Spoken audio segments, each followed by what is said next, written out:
Welcome to the My Creative Days podcast, where we will talk about all things DIY, home decor, decorating tips, and creating a beautiful home on a budget. I am hoping our time together will spark a creative idea, help you plan your next DIY, or inspire you to finally tackle that project you keep putting off. Grab your favorite cup of motivation and let's chat. Hello and welcome back to the podcast. Today, I want to talk about a question that I get asked a lot, and it is, where do I sell my flipped furniture pieces?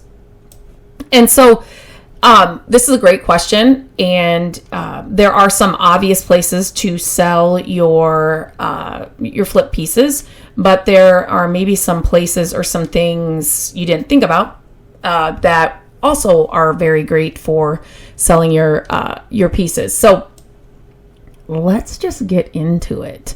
And I have done a lot of these. Some of them I have not, and I will kind of talk about that as I go through. First off, where are we all searching for them, right? Where are we all searching for furniture pieces to either flip for our homes? Facebook Marketplace is a great place.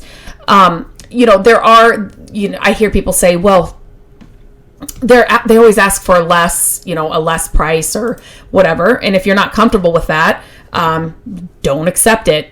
You can always pad your price a little bit because, people are going to, ask for a cheaper price. So get it to where, you would be happy with, there and go with that. But I feel like Facebook Marketplace, and I know every place is different, and because just the searching into the finding of the pieces, sometimes I watch people and I'm like, how did you find that on Facebook Marketplace? Because we have nothing like that here.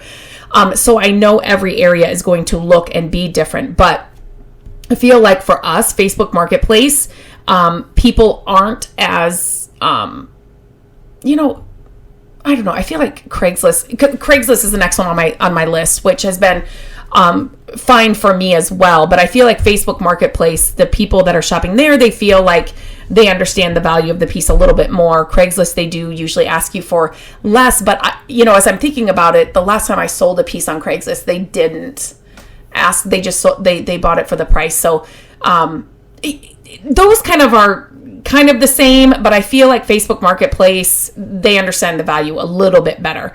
And I have had equally, I probably would say Facebook Marketplace there for a while was a lot more successful.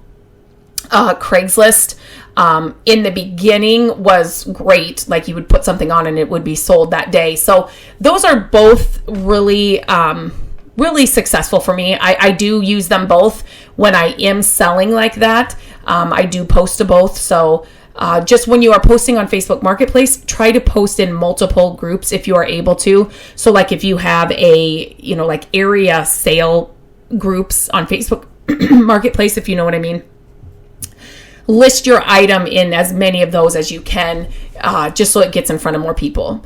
Etsy. So I know a lot, Etsy is another option. I know a lot of furniture flippers that have an Etsy shop in a store, and they do amazing. The one thing with Etsy is that you have a way broader audience, right? Now, Facebook Marketplace, they do have shipping and stuff now. Like it's not just local. So it kind of depends on what you want to do. And that, I should have started there. That needs to be your first question with your furniture flips. Are you willing to ship, or do you want to stay local? Shipping is not as hard as you may think. It is, and you get a much broader audience, and I believe you can charge a lot more for that. So Etsy, the only thing with Etsy is you are going to have some fees with that, but I know a lot of the flippers will add that kind of into their price to kind of help offset that or pay for that. And I think recently, as I'm recording this, I think have fees gone up. I am not sure. I have never done Etsy, so but I know I've interviewed and I've talked to, and being in the furniture flipping kind of group for so long, I know a lot of people that have a ton of success on Etsy. So it's definitely not something I would definitely look into it if you're willing to ship. Okay, so here's something else that I'm really passionate about, and I always tell like people inside that are taking my course or they're in my private furniture flipping community, you need to be on social media. You need to be growing an account. Start out with one. Start out with the one that you like best.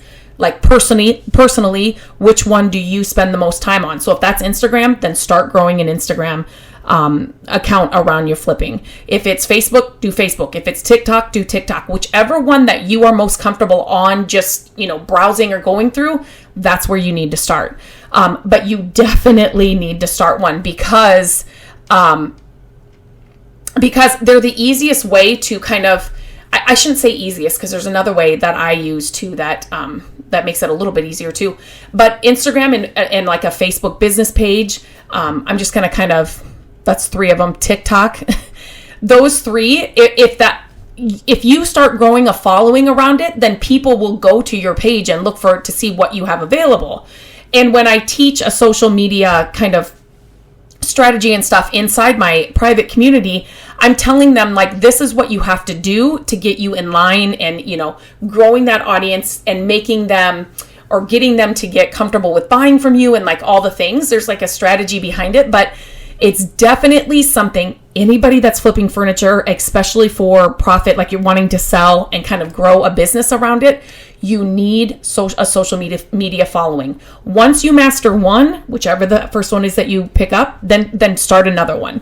But it's definitely, and then you can just, here's some of the strategies, but then you can host sales. Then it's like the first Monday of every month, I'm going to drop new pieces or, whatever it is. But your audience then is used to that and they come to those pages to see what you have available. And then you can kind of go from there. So then you would have like a checkout, page or however you see fit, or they have to go to your Etsy page or whatever it is, your Etsy shop to buy it. But having a social media presence, you guys, we are all online. We are all on social media and business is all on social media. So it's definitely something you need to consider. Another way is a booth. This is one that I've never done because we just don't have it here where I live. And so I would love to honestly try this.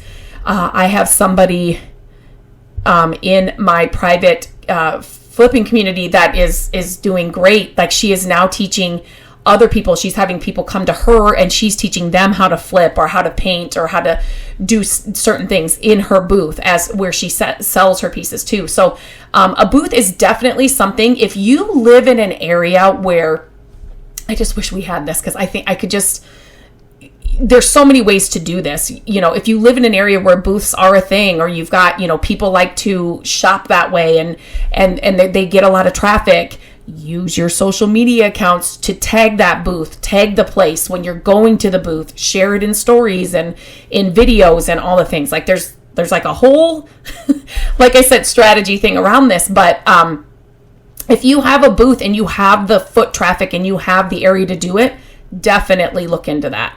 You obviously will have your fees and if they take a percentage of the sales, or you have a monthly fee, or does everybody have to clean the place? Like I know, listening to people that have had booths, there's like different ways that they do things, but definitely something to look into. So here's something that we've done by accident, and it's sales. Like we host sales here at our home twice a year. And that kind of started again because I started flipping furniture out of necessity. That was the only way I could decorate our home the way I wanted to, inexpensively with the budget we had. And so it got to the point where I was really enjoying it, and I was just picking up all the pieces, right? Like if I got them, cheap enough and I knew I could do something with them, I would pick it up. And then if I loved them or whatever, I would put them in our house, and then I'd have to get rid of what, I already had. And so then it was kind of this in, out. I am somebody that is not attached to a lot of things. I am purging things and getting rid of things all the time and making room for new, so it was just kind of something that happened. And then we kind of grew kind of a list of people that wanted to come to our sale. And so it's been super fun for me. It's like setting up shop without having all the overhead. An email list. This is another huge thing that I teach my students and the people inside my private community. To grow a email list is is really important. And it's a way for you to have those people, your customers, like the people that get it, they understand, they want what you have and what you have to offer.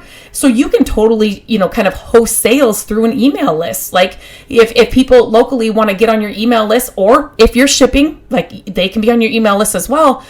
When you have new items available, you send out an email and kind of sell that way. So that's kind of a different way to think about an email list. A brick and mortar, obviously, if you have a storefront, that's another great way. And then flea markets or different kind of markets where you can kind of rent a tent or, a tables or whatever it is, a space, and do it that way. That's another fun thing I would love to try sometime. I don't have the capacity right now to do it, but I think that would be so much fun because those are the kinds of people that I know, would come to shop for the stuff I have to offer. Do you know what I mean? So you would want to know what kind of flea market it is, what kind of other vendors are there and those kinds of things. So yeah. And that's it. I can't remember. Did I give a number to this? No, I didn't give a number, but those are some ways that you can sell your flip pieces. Some are obvious, like there's other free apps like Let Go, Nextdoor app, like those things too that you can try. But some of these other things, if you really want to grow and start a business and make, change some financials for your family. There's just some other things in here that I definitely would encourage you to think about and to maybe start. And as always, you can always grab my course, and you can always become part of our private community where I do more one-on-one coaching and one-on-one help inside there. So I will leave a link to those in my show notes. If you have any questions, if this resonated with you, share this podcast. Let me know. I'm always looking for new topics to cover. So email me at lindsay@mycreativedays.com. Message me on Instagram at mycreativedays. I would love to hear from you. But until then, I will talk to you guys soon. Hello, friends. Thank you so much for listening to the podcast. I'm grateful that you tune in every week and that you share the show with your family and friends. I love having creative chit chats with you, and my hope is that this podcast will inspire you to try a new project, start a DIY that you've been putting off, and decorate your home exactly how you want it.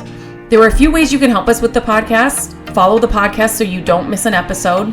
And if you could take a few minutes to leave the podcast a review, that would help us so, so much. Again, thank you for being here, and I look forward to our chat next week. Bye-bye.